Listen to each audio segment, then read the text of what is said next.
पिछली क्लास में हमने यूनिट 2 पढ़ा था, जिसमें हमने भारतीय समाज के अध्ययन के दृष्टिकोण को समझा था। आज हम शुरू करने जा रहे हैं यूनिट 3। यूनिट 3 का टॉपिक है cultural and ethnic diversity in India. Hindi में इसे कहते हैं भारत में सांस्कृतिक और जातीय विविधता। और इस पूरी यूनिट को हम इस तरह से पढ़ेंगे कि यह थ्योरी एग्जाम और MCQ एग्जाम दोनों के लिए यूजफुल रहेगा। इस यूनिट में हम मुख्य रूप से 4 प्रकार की विविधताओं के बारे में पढ़ेंगे। पहली विविधता है लैंग्वेज डाइवर्सिटी, जिसे भाषाई विविधता कहते हैं। फिर हम कास्ट डाइवर्सिटी, जातीय विविधता। उसके बाद रीजन डाइवर्सिटी, क्षेत्रीय विविधता। और उसके बाद रिलीजन डाइवर्सिटी यानी धार्मिक विविधता के बारे में पढ़ेंगे।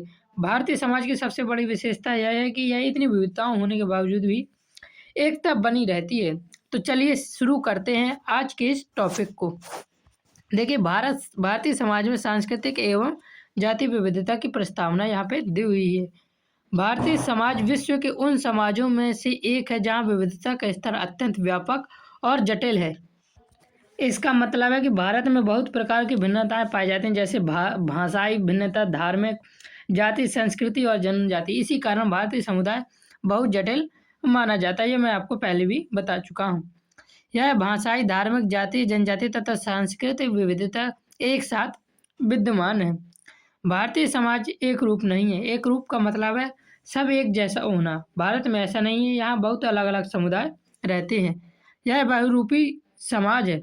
बहुरूपी का मतलब है होता है कि समाज में कई प्रकार की संस्कृति और समुदाय साथ साथ मौजूद हों, जिसमें अनेक समुदाय, परंपराएं, विश्वास प्रणालियाँ तथा सामाजिक संरचनाएं साथ साथ कार्य करती हैं।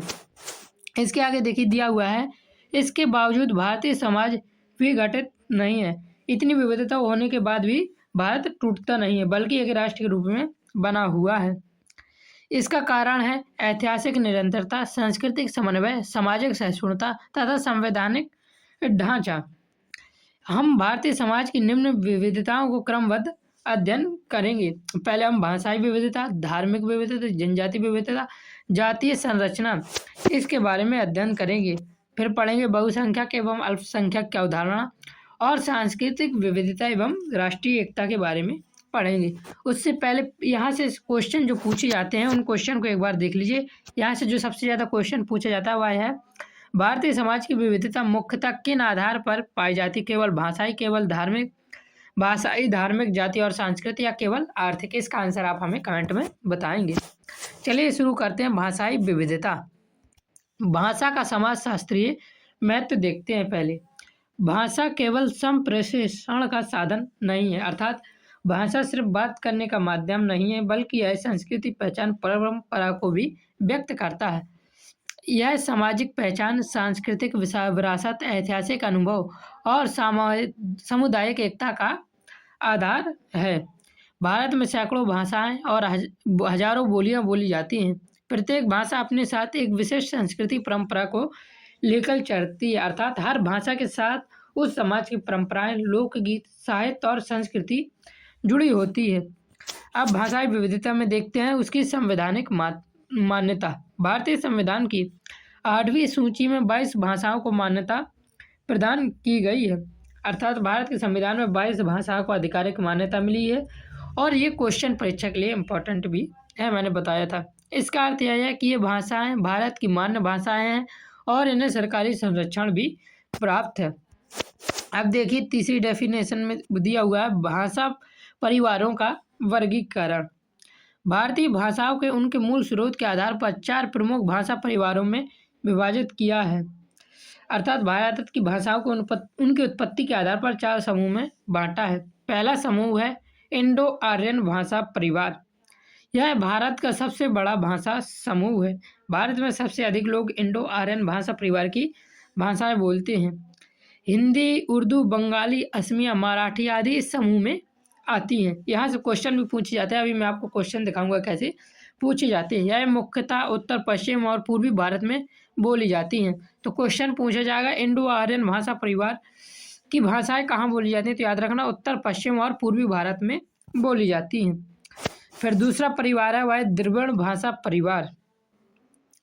तमिल, तेलुगु, कन्नड़ और मलयालम इस समूह में आती है। यह दक्षिण भारत में प्रमुख है। दक्षिण भारत में मुख्य रूप से कहाँ, तमिल, तेलुगु, कन्नड़, मलयालम जैसी समूह में आती हैं और ये भाषाएं बोली जाती हैं। फिर आता है ऑस्ट्रिक भाषा परिवार। यह मुख्यतः कुछ जनजाति क्षेत्रों में बोली जाती है। तो ऑस्ट्रिक भाषा परिवार कौन बोलता है, तो जनजाति लोग जनजातीय क्षेत्रों में बोली जाती है। फिर आता है तिब्बत बर्मी भाषा परिवार, यह पूर्वोत्तर भारत में प्रचलित है। फिर आगे देखिए दिया हुआ है राज्यों का भाषाई पुनर्गठन। स्वतंत्रता के बाद भारत में राज्यों का पुनर्गठन मुख्यतः भाषा के आधार पर किया गया। आज भारत में कई राज्य भाषा के आधार पर बनाए गए हैं। जैसे महाराष्ट्र उन लोगों का है जो मराठी बोलते हैं, गुजरात उन लोगों का है जो गुजराती बोलते हैं, तमिलनाडु में तमिल बोलते हैं। इसका उद्देश्य प्रशासनिक सुविधा तथा सांस्कृतिक संतुलन स्थापित करना था। अब देखिए भाषा विविधता से सबसे ज़्यादा प्रश्न कैसे पूछे जाते हैं और कौन से पूछे जाते हैं। ये क्वेश्चन तो देखिए वेरी वेरी इंपॉर्टेंट है, आपके पेपर में आएगा ही आएगा। उसके बाद आता है हमारा दूसरा क्वेश्चन, तमिल, तेलुगु, कन्नड़ और मलयालम किस भाषा परिवार से संबंधित है? इंडो आर्यन से, द्रविड़ से, ऑस्ट्रिक से या तिब्बती बर्मी से? तो इसका आंसर आप हमें कमेंट में बताएं और इस क्वेश्चन का स्क्रीनशॉट भी ले लें। पीडीएफ यदि आप पीडीएफ चाहते हैं तो मैंने पहली वीडियो में बताया था, प्ले लिस्ट में जाकर आप देख सकते हैं सिलेबस वाली वीडियो में आपको पीडीएफ कैसे मिलेगी। फिर एक क्वेश्चन दिया हुआ है, हिंदी और बंगाली किस भाषा परिवार से संबंधित है? द्रविड़ से, ऑस्ट्रिक से, इंडो आर्यन से या तिब्बत बर्मी से? फिर देखिए दिया हुआ है जो सबसे ज़्यादा फिर पूछा जाता हुआ है, भारत में राज्यों का पुनर्गठन मुख्यतः किस आधार पर किया गया है? तो इसका आंसर हो जाएगा भाषाई के आधार पर किया है। वीडियो पसंद आ रही है तो वीडियो को लाइक ज़रूर कर देना। अब आगे देखते हैं, देखिए दिया हुआ धार्मिक विविधता। हमने भाषाई विविधता को कंप्लीट किया, अब बात आती है धार्मिक विविधता। धर्म की अवधारणा। धर्म सामाजिक जीवन का वह आयाम है जो विश्वास, आचरण, नैतिकता और आध्यात्मिकता को निर्देशित करता है। धर्म व्यक्ति के विश्वास, व्यवहार, नैतिकता और जीवन मूल्यों को भी प्रभावित करता है। भारत में अनेक धर्म सह अस्तित्व में हैं, जिनमें से प्रमुख धर्म है हिंदू धर्म, इस्लाम, ईसाई धर्म, सिख धर्म, बौद्ध धर्म और जैन धर्म। अब बात आती है भारत में धर्मनिरपेक्षता। भारत एक धर्मनिरपेक्ष राज्य है, अर्थात भारत में सरकार किसी एक धर्म को विशेष महत्व नहीं देगा, सभी को समान संरक्षण देगा। धर्मनिरपेक्षता का अर्थ यह है कि किसी राज्य किसी एक धर्म का पक्ष नहीं लेता, बल्कि सभी धर्मों को समान संरक्षण प्रदान करता है। सभी धर्मों को क्या करता है, अर्थात सरकार सभी धर्मों को समान अधिकार और स्वतंत्रता देती है। फिर दिया हुआ है बहुसंख्यक और अल्पसंख्यक। बहुसंख्यक वह समुदाय है जिसकी संख्या किसी समाज में अधिक हो। अल्पसंख्यक वह समुदाय है जिसकी संख्या कम हो। ये आप शब्द से ही क्लियर हो रहा है। भारत में यह विभाजन मुख्यतः धार्मिक आधार पर किया जाता है, किंतु भाषाई आधार पर भी अल्पसंख्यक की अवधारणा लागू होती है। अब देखिए यहाँ से जो सबसे ज़्यादा क्वेश्चन पूछे जाते हैं एमसीक्यू वाले स्टूडेंट के लिए, भारत किस प्रकार का राज्य है? ये क्वेश्चन बहुत बार आया है।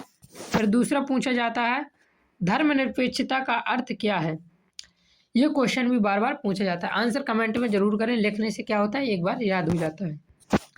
फिर दिया हुआ है बहुसंख्यक और अल्पसंख्यक की अवधारणा भारत में मुख्यतः किस आधार पर लागू होती है? आर्थिक आधार पर, भाषाई आधार पर, धार्मिक आधार पर या शैक्षिक आधार पर? इसका आंसर सोच समझ के देना। आपको लग रहे होंगे इसके दो आंसर है, लेकिन इसका एक ही आंसर है। और यदि आपको कोई डाउट है आप कमेंट सेक्शन में कमेंट करके पूछ सकते हैं। जो भी डाउट हो जरूर पूछना हमसे। फिर तीसरी विविधता है जनजातीय विविधता। सबसे पहले हम जनजाति विविधता जानने से पहले जनजाति की परिभाषा देखते हैं। जनजाति एक ऐसा सामाजिक समूह है जिसकी अपनी विशिष्ट संस्कृति, भाषा, परंपराएं और सामाजिक संगठन होता है। अर्थात जनजाति ऐसे समूह है जिनकी अलग संस्कृति, अलग भाषा, अलग जीवन शैली है। ये सामान्यतः वन, पर्वतीय अथवा दुर्गम क्षेत्रों में निवास करते हैं। जनजाति अक्सर क्या करते हैं, जंगल, पहाड़ और दूरस्थ के क्षेत्रों में ही रहते हैं। जनसंख्या एवं वितरण। 2011 की जनगणना के अनुसार भारत में जनजातीय जनसंख्या 10 करोड़ से अधिक है। ये क्वेश्चन आपसे बार बार पूछा जा सकता है। पूर्वोत्तर भारत में जनजातीय जनसंख्या का केंद्रीकरण सर्वाधिक है। कुछ राज्यों में जनजातीय जनसंख्या 90% से भी अधिक देखी गई है। अब यहाँ से देखिए दिया हुआ जनजातीय समस्याएं। भौगोलिक पृथक्करण, विस्थापन, औद्योगिकीकरण का प्रभाव, सांस्कृतिक परिवर्तन, शिक्षा एवं स्वास्थ्य की कमी। जनजाति अक्सर दूर और अलग क्षेत्रों में रहती हैं, इसलिए विकास से दूर हो जाते हैं। क्या भौगोलिक पृथक्करण से क्या मतलब है? ये दूर रहती हैं, इसलिए विकास से क्या हो जाती हैं? दूर हो जाते हैं। फिर दूसरा विस्थापन, जब विकास परियोजनाओं के कारण लोगों को अपनी जमीन और घर छोड़ना पड़ता है तो वे विस्थापित हो जाते हैं। इसे ही क्या कहते हैं? विस्थापन समस्या कहते हैं। औद्योगिकीकरण का भी प्रभाव पड़ता है। जो जंगल में रहते हैं, औद्योगिकीकरण होगा, जंगल काटेंगे, उनके घर उजड़ जाएंगे। सांस्कृतिक परिवर्तन भी हो जाते हैं। शिक्षा एवं स्वास्थ्य की कमी भी रहती है जनजातियों में। फिर यहाँ पे देखिए विद्वानों के क्या विचार हैं जनजातियों पर। जी.एस. गुरिया ने जनजातियों को पिछड़े हिंदू कहा है।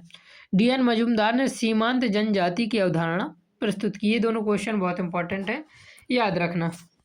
देखिए सबसे पहला यहाँ जो सबसे ज़्यादा रिपीटेड क्वेश्चन है वह है 2011 की जनगणना के अनुसार भारत की जनजातीय जनसंख्या लगभग कितनी थी? तो इसका आंसर आप हमें कमेंट में दें और स्क्रीनशॉट जरूर ले लें। PDF भी हालांकि आपको मिल जाएंगे। जनजातियों को पिछड़ी हिंदू किसने कहा? ये भी इंपॉर्टेंट क्वेश्चन है, याद रखना। फिर तीसरा सबसे ज़्यादा यहाँ से क्वेश्चन पूछा जाता है, सीमांत जनजाति की अवधारणा किसने दी है? इसका आंसर भी आप हमें कमेंट में बता सकते हैं। फिर चौथा है जो वो है जातीय संरचना। सबसे पहले हम यहाँ देखेंगे जाति की अवधारणा। जाति भारतीय समाज की एक विशिष्ट सामाजिक संस्था है, अर्थात जाति भारत की एक महत्वपूर्ण सामाजिक व्यवस्था है जो समाज को कई समूह में बांटती है। यह जन्म आधारित सामाजिक समूह है, अर्थात जाति में व्यक्ति की सदस्यता जन्म से तय होती है, इसे बदला नहीं जा सकता, जिसमें सदस्यता वंशानुक्रम से प्राप्त होती है। जाति की प्रमुख विशेषताएं देखिए। सबसे पहली विशेषता है घुरिये के अनुसार संस्तरण, अर्थात संस्तरण का मतलब है समाज में ऊंच नीच का क्रम। इसे इंग्लिश में भी पूछ लेता है, इंग्लिश में क्या कहते हैं? तो हियरर्ची कहते हैं। देख मैं आपको लिख के बता दूं, हियरर्ची या हियरर्की कहते हैं। फिर इसमें देखिए अंतर्विवाह, जातियों की प्रमुख विशेषता क्या होती है कि इसमें अपनी ही जाति में विवाह होता है। परंपरागत व्यवसाय, मतलब उनका एक परंपरागत व्यवसाय होता है। सामाजिक एवं धार्मिक प्रतिबंध होते हैं। पवित्रता एवं अपवित्रता की धारणा होती है। जाति व्यवस्था में माना जाता है कि कुछ जातियाँ क्या होती हैं? शुद्ध होती हैं और कुछ जातियाँ अशुद्ध होती हैं। सामुदायिक एकता होती है, इनमें क्या होती है? जातियों में सामुदायिक एकता भी होती है। फिर यहाँ लुई ड्यूमा का विश्लेषण करता है, ये भी अपनी विशेषता अपने अनुसार विशेषता बताता है। उन्होंने होमो इरेक्टस में कहा कि भारतीय जाति व्यवस्था सुचिता और प्रदूषण की अवधारणा पर आधारित है। और ये पुस्तक सबसे प्रसिद्ध पुस्तक है जिसमें उन्होंने क्या कहा था? भारतीय समाज ऊंच नीच की श्रेणी पर आधारित है। और इसे ही क्या कहते हैं? क्या कहते हैं? हिरेक्ची कहते हैं। और सुचिता और प्रदूषण की अवधारणा पर आधारित है। यह भी किसने कहा था? तो लुई ड्यूमा ने कहा था। अब यहाँ देखते हैं जाति और वर्ग में क्या अंतर है। जाति जन्म आधारित और बंद व्यवस्था है, अर्थात जाति में व्यक्ति अपनी स्थिति बदल नहीं सकता क्योंकि वह जन्म से तय होती है। वर्ग आर्थिक आधार पर निर्मित और खुली व्यवस्था है। वर्ग में व्यक्ति पैसा, शिक्षा और पैसे के आधार पर क्या कर सकता है? अपनी स्थिति बदल सकता है। जाति और वर्ग के बारे में भी हम अगली यूनिट में पढ़ने वाले हैं। अगली यूनिट होगी या उससे अगली, मुझे याद नहीं, भूल गया हूँ। यहाँ से जो सबसे इम्पोर्टेंट क्वेश्चन पूछे जाते हैं, जाति व्यवस्था का आधार क्या है? जाति व्यवस्था का आधार जन्म है।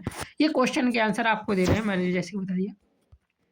इस पुस्तक के लेखक कौन है? होमो इरेक्टस के लेखक कौन है? ये भी आपको बताना है। फिर अब बात आती है जातिवाद। जातिवाद क्या है? हमने जातिवाद बहुत नाम सुना होगा, तो जानते हैं जातिवाद क्या? जब व्यक्ति या समूह अपनी जाति को श्रेष्ठ मानकर अन्य जातियों के विरुद्ध पक्षपातपूर्ण व्यवहार करता है तो उसे जातिवाद कहते हैं। अर्थात जिसमें जब लोग अपनी जाति को सबसे अच्छा मानते हैं और दूसरी जातियों के साथ भेदभाव करते हैं तो क्या कहते हैं? उसे ही जातिवाद कहते हैं। फिर बात आती है सांस्कृतिक विविधता एवं राष्ट्रीय एकता। भारत में विविधता के बाद भी एकता बनी हुई है, यही इस पे है। भारत में विविधता के बावजूद एकता बनी हुई है, अर्थात भाषा, धर्म, संस्कृति अलग होने के बाद भी भारत एक राष्ट्र के रूप में जुड़ा हुआ है। यही भारत की सबसे अच्छी खूबसूरती है। यह एकता निम्न आधार पर टिकी है, जैसे संविधान पर, लोकतांत्रिक व्यवस्था पर, साझा ऐतिहासिक पर, अनुभव और राष्ट्रीय प्रतीक पर। इसके बारे में भी आगे यूनिट में हम पढ़ने वाले हैं। अब इसका कंक्लूजन देखिए दिया हुआ है, भारतीय समाज विविधताओं का जटिल किंतु संतुलित स्वरूप है। भारत में बहुत विविधताएं हैं, लेकिन फिर भी समाज संतुलित और संगठित है। भाषाई, धार्मिक, जनजातीय और जातीय विविधताओं के बावजूद भारत एक संगठित राष्ट्र है। यह विविधता में एकता का एक उत्कृष्ट उदाहरण है। दुनिया में यदि सबसे अच्छा विविधता में एकता का अच्छा उदाहरण है तो वह कौन सा देश है? वह भारत देश है। यहाँ पे हर प्रकार की विविधता है, उसके बावजूद भी एकता है। यदि आपको ये सारी चीज़ें अच्छे से समझ आई हैं तो वीडियो को लाइक ज़रूर कर देना। चैनल पर नए हैं तो चैनल को सब्सक्राइब करके बेल आइकन दबा लीजिए, जिससे कि आपको हमारे नए वीडियो का नोटिफिकेशन सबसे पहले मिले। PDF आपको कहाँ से मिलेगा? तो उसके लिए आप हमारी पहली वीडियो देखकर ज़रूर आएँ। जय हिंद, जय भारत, राधे राधे।